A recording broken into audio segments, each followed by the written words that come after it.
Sinta a pressão, neném.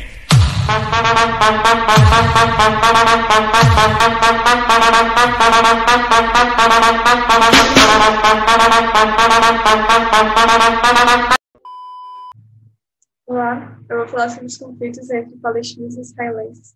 É a questão palestina. A localização deles é nesse território denominado Palestina, que fica no Oriente Médio, na Ásia, faz fronteira com países como Egito, Jordânia, a Síria, o Líbano e também com o Mar Mediterrâneo. O início desses conflitos está relacionado ao início da ocupação dessa região também, que inicialmente ela era ocupada pelos judeus, até que, com a expansão do Império Romano, eles foram expulsos. Foi um processo que ficou conhecido como segunda diáspora judaica. Eles acabaram se dispersando, principalmente para a Europa e para a Ásia, também para a América, um tempo depois. E eles foram muito perseguidos durante muito tempo. Essa expulsão deles ocorreu no ano 70 depois de Cristo, mais ou menos. Então, eles ficaram muito tempo se dispersando por vários territórios, foram perseguidos, mas eles também mantinham essa vontade de retornar a esse território da Palestina. Também, mais ou menos no século VI depois de Cristo, teve o surgimento do islamismo, que é uma religião, e árabes que viviam aqui, nesses territórios ao redor, começaram a migrar para essa região da Palestina. Essa já era importante para eles também por uma questão religiosa, já que no islamismo, Jerusalém, que é uma cidade que é na Palestina, é uma cidade sagrada. Essa terra também é importante para os judeus, porque na religião deles é considerada a terra prometida por Deus aos judeus, e também Jerusalém é considerada uma terra sagrada para os cristãos. Então, é interessante ver que Jerusalém é importante para as três principais religiões monoteístas. Esse território acabou caindo sob o domínio do Império Turco-Otomano, mais ou menos no século XVI. Também, depois de um tempo, alguns judeus começaram a retornar para esse território da Palestina. No final do século XIX, começou o movimento sionista, que era um grupo de judeus que queria fundar o Estado de Israel nessa região da Palestina. Era onde eles iriam viver. Com o fim da Primeira Guerra Mundial, a Inglaterra acabou derrotando os otomanos que viviam aí e acabou tomando esse território para elas. A Inglaterra, ela defendia, de certo modo, a constituição do Estado de Israel, que começou a gerar certas tensões na região. Mais ou menos em 1919, teve até um congresso palestino contra a migração, desenvolvimento migratório de judeus de volta à Palestina. Basicamente, então, teve a Segunda Guerra Mundial, onde judeus foram bastante perseguidos, com o crescimento de ideias antissemitas, principalmente por causa da Alemanha nazista, que perseguiu, que acabou matando, torturando, etc., judeus, com o Holocausto, né? E isso intensificou o movimento migratório de judeus para essa região. Com o fim da Segunda Guerra, a construção de Estado judeu, o Estado de Israel, ganhou mais apoio internacional, por causa do que tinha acontecido na Segunda Guerra Mundial, com o Holocausto. Então, em 1947, a Organização das Nações Unidas, a ONU, ela dividiu esse território entre o Estado Árabe e o Estado Judeu. O Estado Árabe corresponderia a 43% desse território, enquanto o Estado Judeu corresponderia a mais ou menos 57%. E Jerusalém, que era a cidade sagrada, então, ela estaria sob controle internacional. Então, a ONU estaria administrando Jerusalém, não pertenceria a nenhum dos dois. Só que apenas os judeus aceitaram essa divisão. Os palestinos não aceitaram, porque eles acharam que seria injusto, que estavam perdendo muita parte do território deles. Além de que eles eram maioria e estavam ganhando uma parte ainda menor. Aí, no próximo ano, em 1948, Israel se tornou um Estado, foi reconhecido como Estado por vários países, mas por alguns não. E aí começaram vários conflitos, porque principalmente esses territórios, Líbano, Síria, Jordânia e Egito, esses países árabes, eles começaram a atacar Israel, o que foi chamado de Primeira Guerra Árabe-Israelense, a qual Israel venceu. Nesse contexto, surgiu a Organização da Libertação Palestina, liderada por Yasser Arafat, que era uma extremista, fazia alguns ataques terroristas. Um dos conflitos mais importantes, talvez o mais importante dessa região, do ponto de vista geopolítico, foi a Guerra dos 6 Dias. Foi praticamente um massacre, porque o poderio militar de Israel era muito grande, além de que ela tinha apoio de nações como os Estados Unidos, que também tinha um poderio muito grande. E durou 6 dias que ela derrotou os países árabes, Egito, Síria, etc., muito rapidamente. E mudou bastante a configuração desse território da Palestina, porque ela tomou posse de vários territórios que seriam para os palestinos, não para Israel. Ficou desse jeito. Então, ela tomou boa parte da Cisjordânia, que era para ser dos palestinos, boa parte da faixa de Gaza, tomou as colinas de Golã, que eram da Síria, e a península do Sinai, que era do Egito. Isso aí foi em 1967. Outro conflito muito importante foi, em 1973, a Guerra de Yom Kippur, que é um feriado judaico. Então, os árabes aproveitaram que era um feriado para os judeus, eles estavam mais quietos, e começaram suas ofensivas contra eles. Só que os judeus venceram novamente, né, os israelenses. E foi assim que o Egito ele resolveu buscar um acordo de paz com Israel.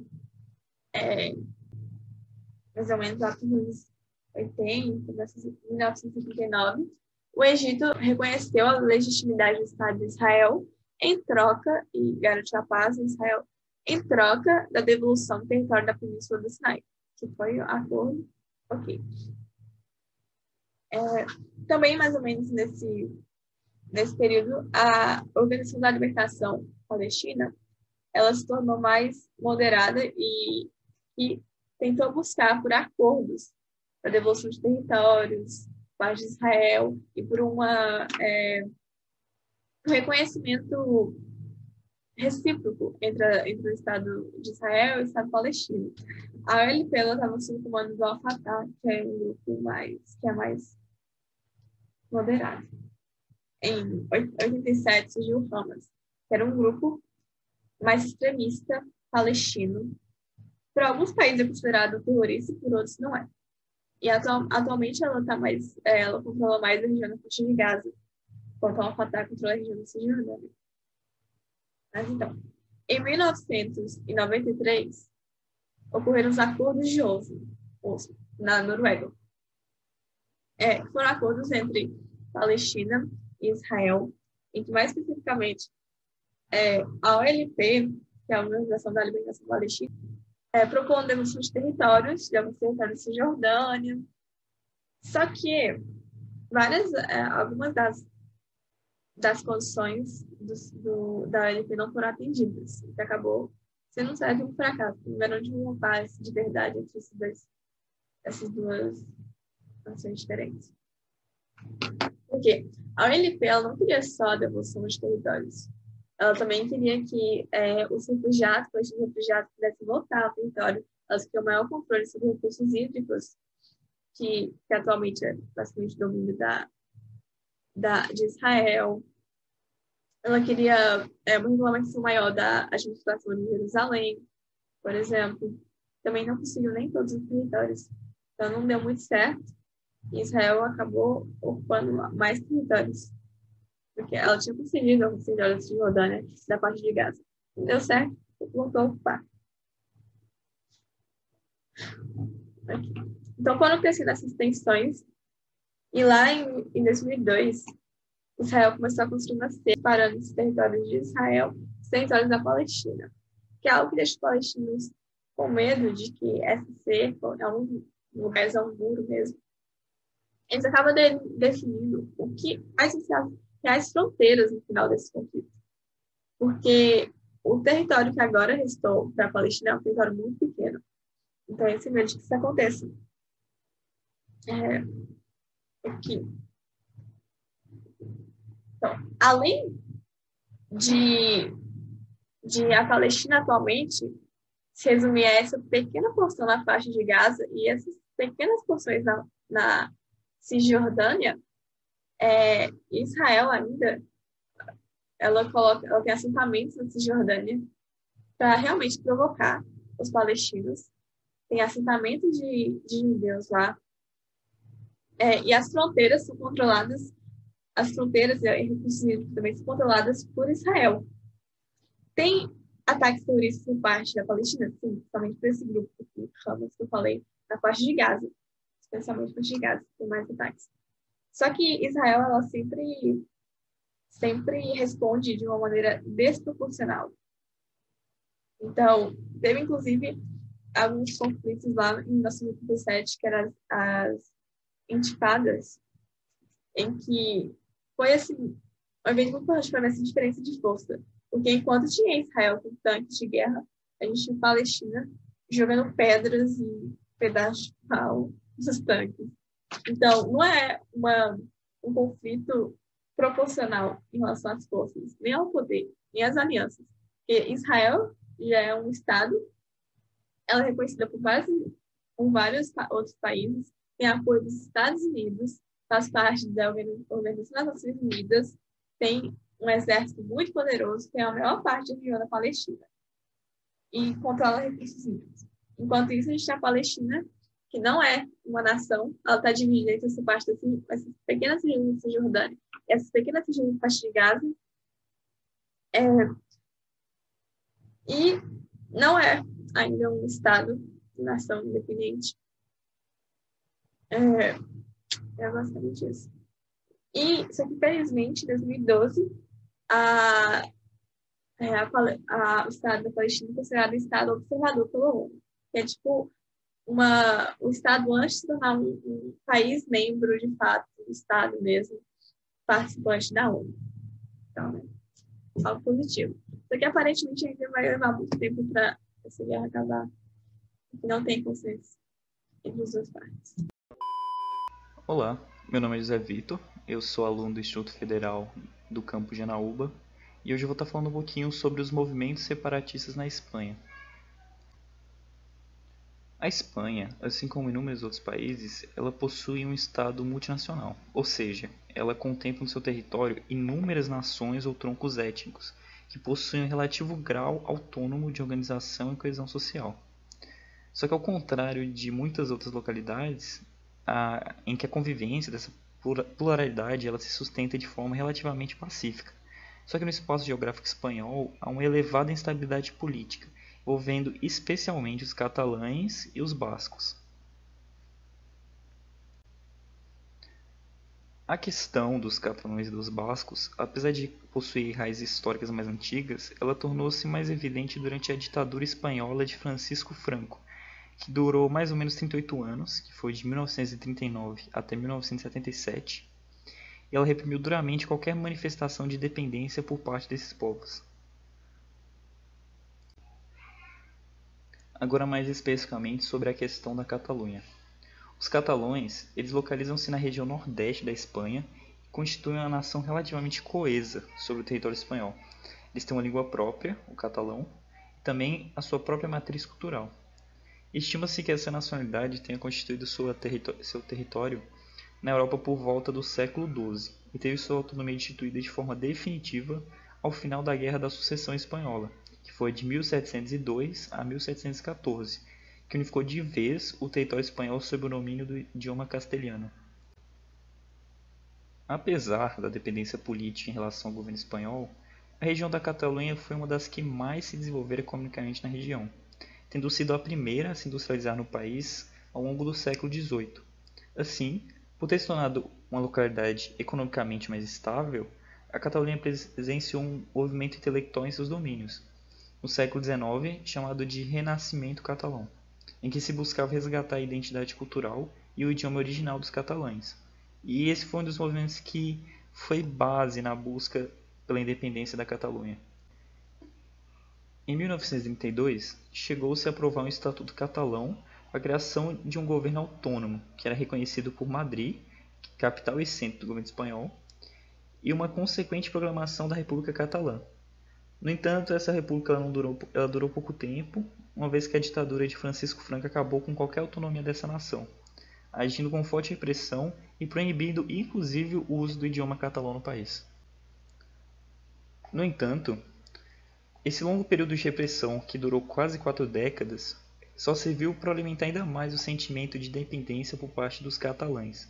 E após o fim da ditadura franquista, novamente se aprovou um Estado e o idioma catalão, e passou a ser novamente reconhecido, sendo inclusive adotado como das línguas oficiais da Espanha. A concessão de uma certa autonomia catalã, ao contrário do que imaginava a Espanha, não acalmou o sentimento de separação por parte dos catalães, que até hoje reivindicam avanços nesse sentido. Atualmente, pesquisas recentes demonstram indecisão da população da Catalunha entre o estabelecimento ou não de um Estado-nação totalmente independente. Apesar disso, as manifestações e protestos pró-independência são frequentes na região, deflagrando a elevada instabilidade política local. O País Basco, que na verdade não é um país, configura-se atualmente como uma das regiões autônomas da Espanha, ocupando uma área de 20.000 km² entre a Espanha e a França, sendo respectivamente localizados no Nordeste e Sudoeste. Habitando a região há pelo menos 40 anos, os bascos são minorias nacionais. Correspondem a um povo que aspira a conquistar seu território para colocar em prática sua cultura, seus costumes e não viver subordinado a um governo do país que habitam. A busca incessante pela independência de seu território promoveu o surgimento de um movimento nacionalista chamado de ETA. Esse grupo possui características políticas, ideais socialistas e separatistas, e o ETA promove atentados urbanos às autoridades do governo e até mesmo à sociedade civil. Os atentados têm como objetivo pressionar o governo espanhol e francês a ceder o território para a instauração da nação basca. O que se pode concluir com o caso dos bascos e dos catalães é que esses sentimentos separatistas em relação à Espanha tiveram duas matrizes diferentes.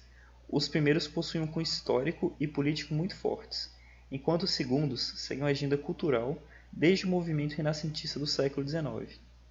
Diferenças à parte, os cientistas políticos consideram que a tendência é que eles não consigam suas independências durante os próximos anos, em face do forte apoio que o Estado espanhol possui por parte da União Europeia e da ONU. Olá pessoal, eu vou falar um pouco sobre a FARC. A criação da FARC foi em 1964 e foi influenciada por um período de guerra civil na Colômbia, chamado de La Violência. Isso na década de 50, quando estava acontecendo muitos conflitos entre liberais e conservadores e latifundiários e a população pobre e rural. Então, nesse contexto, foram criadas as FARC, ou Forças Armadas Revolucionárias da Colômbia. Era uma guerrilha de caráter revolucionário e tinha ligações com o Partido Comunista da Colômbia, e atuava também principalmente no meio rural. Entre os objetivos principais da FARC estavam a distribuição igualitária de renda, a reforma agrária e o fim dos governos corruptos. Desde a criação até os anos 80, a FARC não tinha uma forte atuação na Colômbia. Mas a partir dos anos 80, quando a FARC começou a praticar sequestros e ações de narcotráfico, e também outros tipos de contrabando para ganhar dinheiro, ela também foi ganhando poder, mas também foi perdendo o apoio que tinha da população. Chegou a controlar entre 12 e 18 mil membros, com uma boa parte sendo jovens, e atuava em 40 a 60% do território da Colômbia. Nos anos 2000, o governo passa a combater com mais força a FARC, e também recebe a ajuda dos Estados Unidos para isso, por meio de um plano. Assim, a guerrilha foi perdendo forças. Os Estados Unidos tinham interesse em acabar com a atuação da FARC devido à grande entrada de cocaína no país, já que a FARC tinha envolvimento com o narcotráfico. Até que em 2016, as FARC assinaram um tratado de paz com o governo colombiano, em Havana, na Cuba, e com mediação da ONU.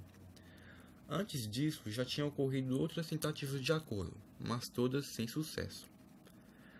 Algumas estimativas indicam que deixou até 7 milhões de pessoas deslocadas internamente na Colômbia, e muitos outros se refugiaram em outros países. E ao final de mais de 50 anos de guerra, deixou cerca de 260 mil mortos na Colômbia. Oi gente, tudo bem? Espero que vocês estejam bem. Hoje eu vou falar sobre a guerra civil na Síria. E para vocês entenderem, a gente vai fazer uma viagem lá no tempo. O ano é de 2010, e muitos países no Oriente Médio e Norte da África estavam sendo governados por governos ditatoriais. Além disso, a economia estava decaindo, e para vocês terem ideia, na Tunísia, 30% da população era desempregada. Então, um jovem chamado Mohamed estava super insatisfeito com esse governo na Tunísia e resolveu atirar fogo nele mesmo como uma forma de protesto. Essa ação gerou muita comoção lá na população. Eles resolveram protestar para que esse governo caísse. Isso funcionou. Essa série de protestos foram chamados de Primavera Árabe e se espalhou rapidamente pelo Oriente Médio e pelo norte da África. Bom, agora a gente vai falar sobre a Síria. O que é que isso tem a ver?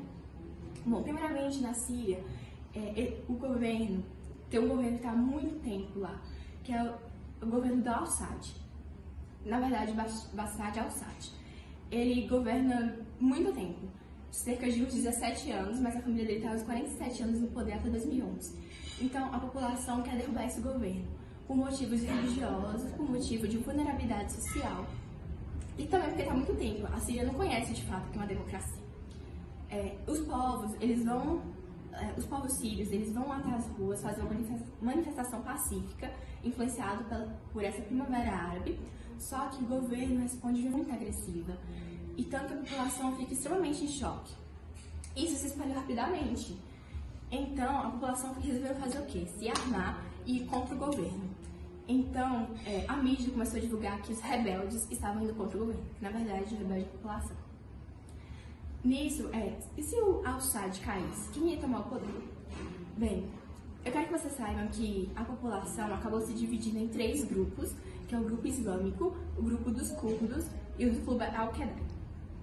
E nisso, que era para ser tipo uma união, acabou sendo um confronto entre eles mesmos e contra o governo. Se o governo caísse, um desses 3 iam assumir o poder. Então, é isso. Mas tem outra coisa também. Existe uma coisa no contexto geopolítico mundial. Os Estados Unidos e a Rússia também entraram nessa guerra. Por quê? Porque a Síria está localizada em uma parte que tem muito petróleo e também pelo mar Mediterrâneo, que pode ter todas essas coisas de gases e tudo mais. Os Estados Unidos estavam de olho, ou seja, os Estados Unidos acabou ficando do lado dos rebeldes, que são os povos, para que pudesse ter o poder no fim, se a guerra acabar. E a Rússia ficou ao lado do governo. Por quê? Porque há muito tempo o governo é pró a União Soviética e a Rússia era a antiga União Soviética. E também o governo deu um pedaço da Rússia para que montasse seu exército. Então é isso. Eu quero que vocês saibam também que essa guerra não acabou, ela está de uma maneira indefinida. A Síria está toda fragmentada e a consequência disso foi mais de 500 mil de pessoas mortas e mais de 5 mil refugiados, ou seja, foram mais de pessoas refugiadas desde a Segunda Guerra Mundial. Espero que vocês tenham entendido. Vai ter um mapa mental aqui debaixo da descrição. Obrigada. Beijos. Olá, eu vou falar sobre os conflitos que envolvem o comunismo soviético. A União Soviética tem seu princípio na Revolução Russa de 1917, onde o imperador Nicolau II foi deposto pela insatisfação do povo e enfraquecimento por causa da Primeira Guerra Mundial.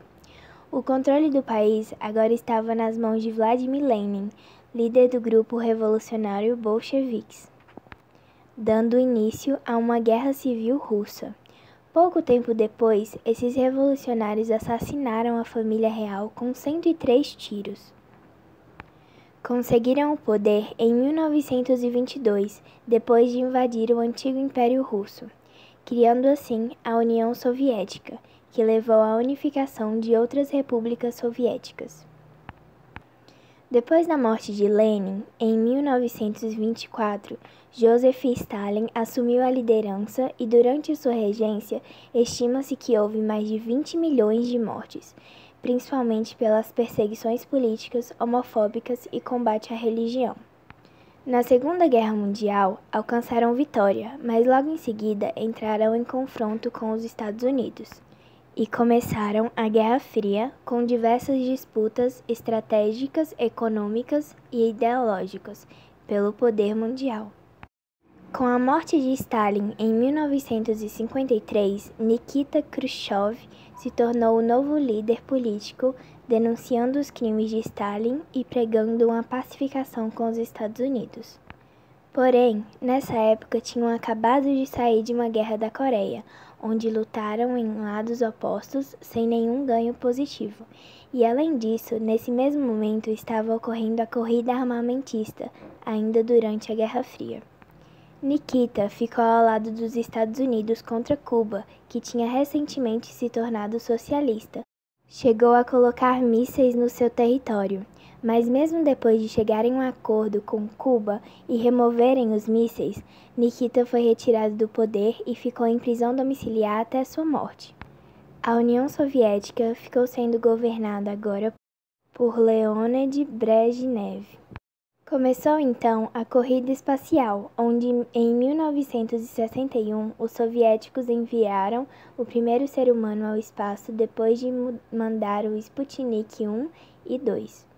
Os Estados Unidos, em 1969, enviaram os primeiros homens à Lua na missão Apollo 11. Em 1979, após a morte do então líder político Leonid, houve a Guerra do Afeganistão, que teve alto custo econômico e durou até 1989, além do desastre em Chernobyl no mesmo ano, que foi o pior acidente nuclear da história. Ocorreram ainda vários outros fracassos e agravamento de uma crise interna, que contribuíram com a queda da União Soviética. Gorbachev, atual líder da época, anunciou oficialmente em 1991 o final da União Soviética, acabando automaticamente com a Guerra Fria.